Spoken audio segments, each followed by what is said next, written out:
Hello and welcome. Have you ever stopped to think about how something like a search engine actually knows what's on the internet? I mean, how do they find billions of pages every single day?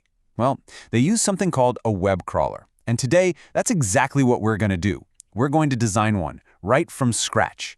We'll start with a super simple idea and build it up piece by piece into a system that can actually handle the massive, messy scale of the real web. So, what's our mission? It's a big one. We need to download and process 10 billion web pages. And no, that is not a typo. 10 billion. Just to wrap your head around that number, if you spent just 1 second looking at each of those pages, it would take you more than 300 years to get through them all. It's an absolutely staggering amount of data. And of course, there's a catch. We're on a deadline. We need all of that data, 10 billion pages worth, downloaded, processed, and ready for whatever's next in just 5 days. The clock starts ticking the moment we press go. Okay, so faced with a challenge that big, it's easy to feel a little overwhelmed, right? It sounds completely impossible. But here's the secret to any massive engineering problem. You don't solve it with one single magic bullet. You solve it by breaking it down into smaller, much more manageable pieces. So let's do that. Let's start with the absolute first step, figuring out what we're actually trying to do. First things first, we have to be crystal clear about what our web crawler is going to do, and, just as importantly, what it's not going to do.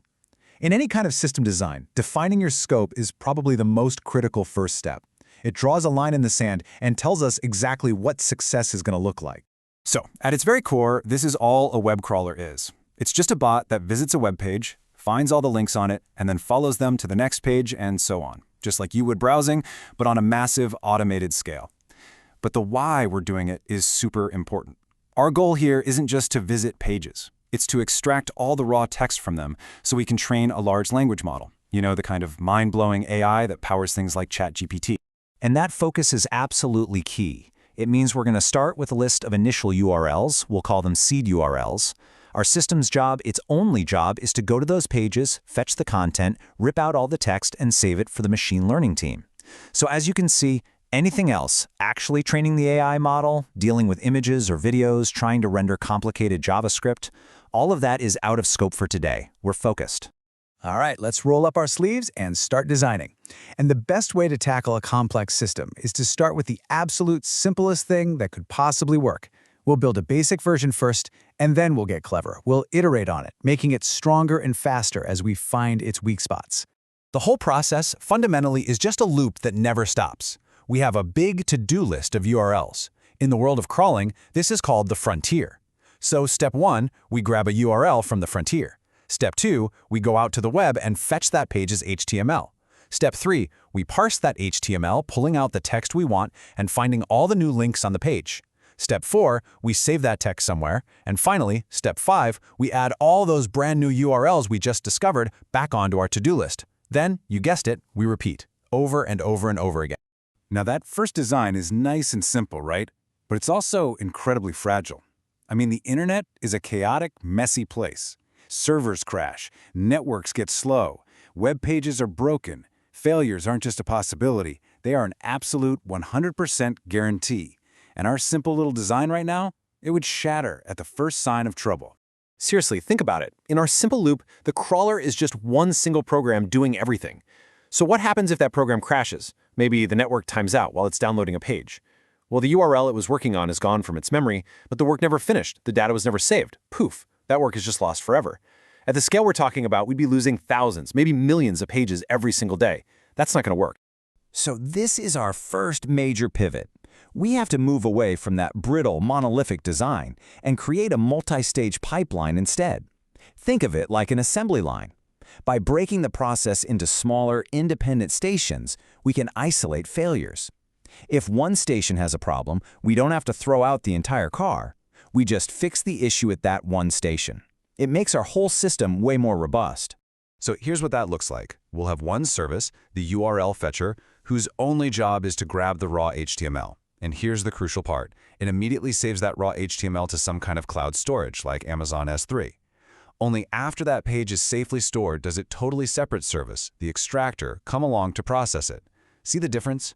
Now, if the extractor crashes, who cares? We don't have to go back to the internet and fetch the page again. The HTML is already saved. We just tell another extractor to try again. And this is where the magic really happens.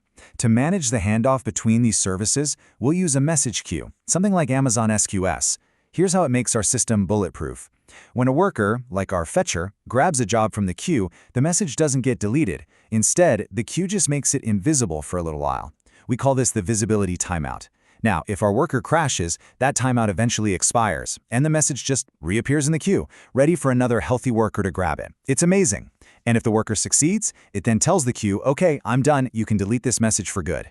This system guarantees that no work is ever lost, even if our machines are failing all the time.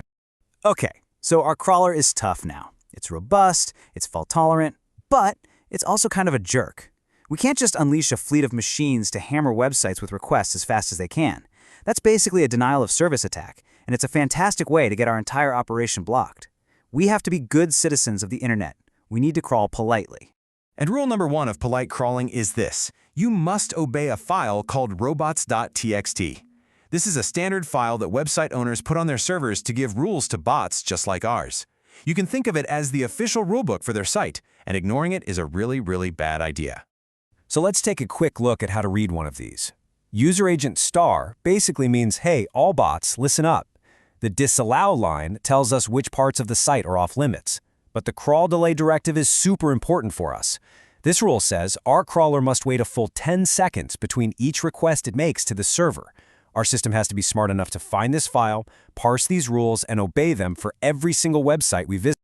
Now, obeying that crawl delay is one thing, but what happens when you have a whole fleet of crawlers? I mean, in theory, all of our machines, 4 of them, 100 of them, could try to hit the same small website at the exact same millisecond. That would still feel like an attack to that poor little server. We need a way to coordinate our entire fleet so they don't all stampede the same place at once. And the solution is basically a central traffic cop for our crawlers. We'll have a database that stores the rules from robots.txt and the last time we visited every single domain. Before any of our crawlers can fetch a URL, it has to check in with a central rate limiter, something super fast, like Redis. This limiter will enforce a global rule like, hey, nobody from our fleet can hit example.com more than once per second. If it's too soon, the crawler is told to wait. And we even add something called jitter, a tiny, random delay to that wait time. This prevents all our crawlers from trying again at the exact same instant, which would just clog up the system. All right, our crawler is now robust. It's polite, it handles failures gracefully, and it respects the rules of the web. Now for the final piece of the puzzle, making it fast.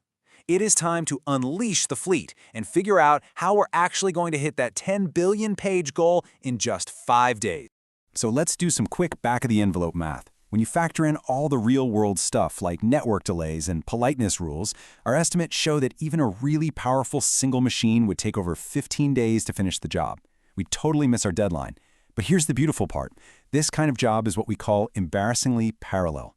As you can see on the chart, the work scales almost perfectly. If we use a fleet of just 4 machines working together, we can bring that time down to under 4 days. We'll crush our 5-day goal. But scaling isn't just about throwing more machines at the problem. We have to be smart and hunt down bottlenecks. For example, every time we visit a new domain, we have to do a DNS lookup. It's like looking up a number in the internet's phone book. It can be slow, so we'll cache those results. Then there's duplicate content. The web is full of it. So we can create a unique digital fingerprint or a hash of every page we process. If we see that fingerprint again, we can just skip it. Why do the same work twice?